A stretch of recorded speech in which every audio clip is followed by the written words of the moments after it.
اعوذ باللہ من الشیطان الرجیم بسم اللہ الرحمن الرحیم رب اشرح لی صدری ویسر لی امری واحلل عقدۃ من لسانی یفقہوا قولی۔ میرے محترم سامعین، انشاءاللہ آپ خیریت سے ہوں گے۔ کل میں نے پہلے دعا گو ہوں کہ حمد ہے اس خدا کی جس نے اس جہان کو بنایا، اور وہ بابرکت ذات ہے جس نے ہمیں ماہ رمضان جیسی نعمت عطا کی ہے، جس نے ماہ رمضان جیسا مہینہ عطا کیا ہے، اور یہ ہمیں سعادت دی ہے کہ ہم اس ماہ رمضان میں عمل کریں، یعنی ماہ رمضان میں روزے رکھیں، ماہ رمضان میں قیام کریں، ماہ رمضان میں توبہ کریں، ماہ رمضان میں مغفرت طلب کریں۔ اور میرے محترم سامعین، میں نے پہلے کل جو بیان کیا تھا کہ یہ میں بیان کر رہا ہوں تفسیر قرآن ترتیبی اور تفسیر روائی، یعنی معصومین علیہم السلام کی روایات کو۔ تو میں نے کل ترتیبی یعنی قرآن کو ترتیب کے لحاظ سے سورہ فاتحہ کو بیان کیا ہے۔ آج میں تفسیر روائی معصومین علیہم السلام کی روایات کی طرف جاتا ہوں۔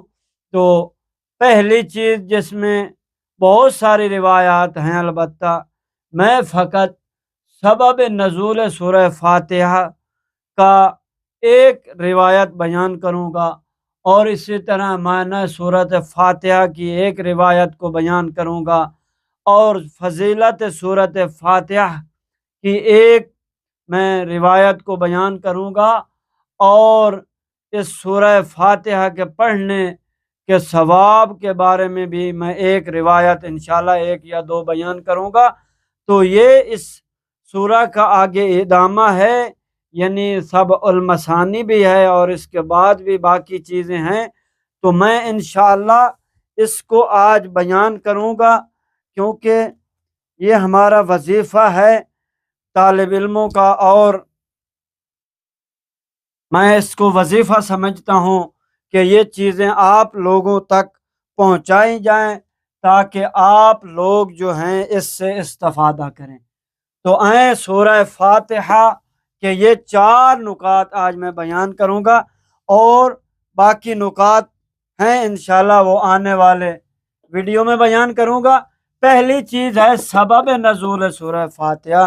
اس کے بارے میں حدیث ابن عباس سے نقل کی گئی ہے کہ ابن عباس کہتا ہے، کانت اذا انزلت فاتحۃ سورۃ بمکۃ کتبت بمکۃ ثم یزید اللہ فیہا ما یشاء بالمدینۃ۔ ابن عباس کہتا ہے کہ اگر یہ سورہ فاتحہ مکے میں نازل ہوئی ہوتی تو اس کو مکے میں لکھا گیا ہوتا، یعنی کیونکہ بہت سارے علماء کا نظریہ ہے، یعنی بعض علماء کہتے ہیں کہ یہ مکہ میں نازل ہوئی ہے، بعض علماء کہتے ہیں کہ یہ مدینہ میں نازل ہوئی ہے، یعنی کہ یہ بھی بعض علماء کہتے ہیں کہ یہ سورہ 2 مرتبہ نازل ہوئی ہے۔ اگر 2 مرتبہ کے لحاظ سے دیکھا جائے تو ٹھیک ہے، یعنی سورہ مکے میں بھی نازل ہوئی ہے یہ سورہ فاتحہ، اور مدینے میں بھی نازل ہوئی ہے۔ لیکن ابن عباس کہتا ہے کہ اگر یہ سورہ فاتحہ اگر اس کا سبب نزول، یعنی اگر یہ سورہ فاتحہ مکے میں نازل ہوئی ہوتی تو اس کو مکے میں لکھا گیا ہوتا، اور خداوند متعال نے پھر یہ چاہا کہ اس کو مدینہ میں اضافہ کر دے، یعنی اس کو مدینہ میں بھی ممکن ہے کہ اس کو مدینہ میں بھی اس کو نازل کیا گیا ہو۔ بہرحال یہاں پہ کیونکہ اگر اس کی ڈیٹیل میں جائیں تو بہت زیادہ وضاحت اور زیادہ یہ طولانی ہو جائے گی، تو یہاں تک یہ کافی ہے۔ دوسری چیز جو ہے وہ کیا ہے؟ معنی سورہ فاتحہ، یعنی سورہ فاتحہ کا معنی وہ کیا ہے؟ یعنی ایک تو میں نے کل بیان کیا تھا، لیکن آج میں روایت اور اس معصومین علیہم السلام کی روایت سے آج ایک معنی جو ہے وہ میں بیان کرنا چاہتا ہوں۔ تو امام صادق علیہ السلام سے امام کاظم علیہ السلام نے اور امام کاظم علیہ السلام نے اپنے جد یعنی پدر بزرگوار سے یہ روایت ان سے نقل ہوئی ہے کہ ابو حنیفہ سے کسی نے پوچھا، یعنی انہوں نے فرمایا تو کیا ہوا؟ یہ فرمایا کون سی صورت ہے، کون سی سورہ ہے جس کی ابتدا میں حمد خداوند متعال ہے اور وسط میں درمیان میں کیا ہے؟ اس کی توحید کی گواہی ہے، اور آخر میں دعا کو بیان کیا گیا ہے، یعنی دعا کے لیے کہا گیا ہے۔ تو وہ خاموش ہو گئے اور پھر حیران ہو کے پوچھتے ہیں، تو امام علیہ السلام نے فرمایا کہ وہ سورہ فاتحہ ہے، سورہ فاتحہ ہے کہ جس کی شروع میں کیا ہے؟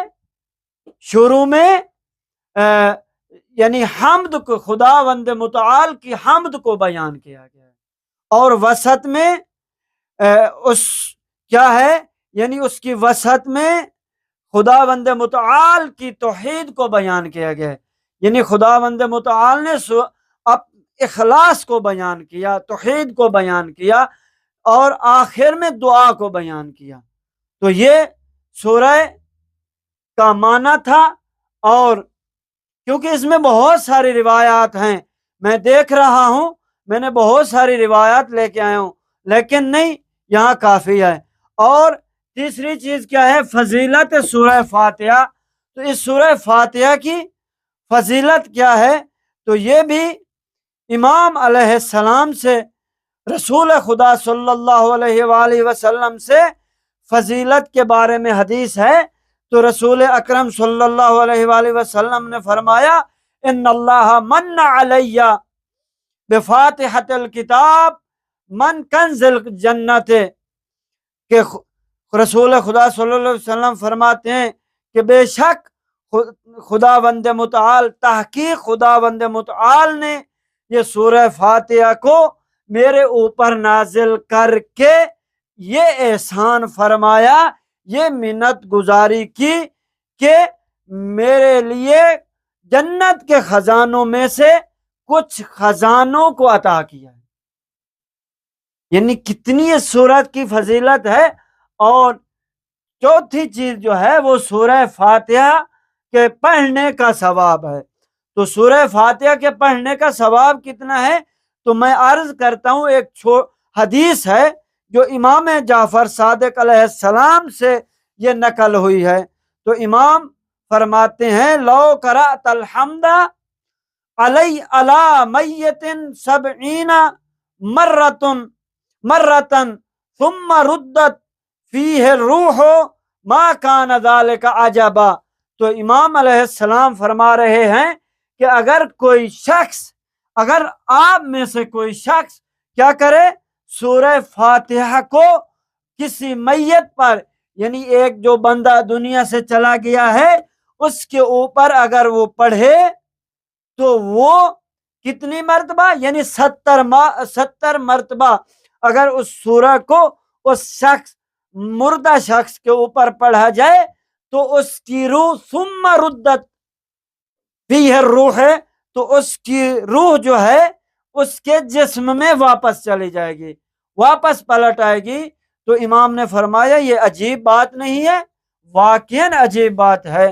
تو میرے محترم سامعین، آخر میں یہی کہوں گا کہ خداوند متعال ہمیں جو ہے اس سورہ فاتحہ کے پڑھنے کا توفیق عطا فرمائے۔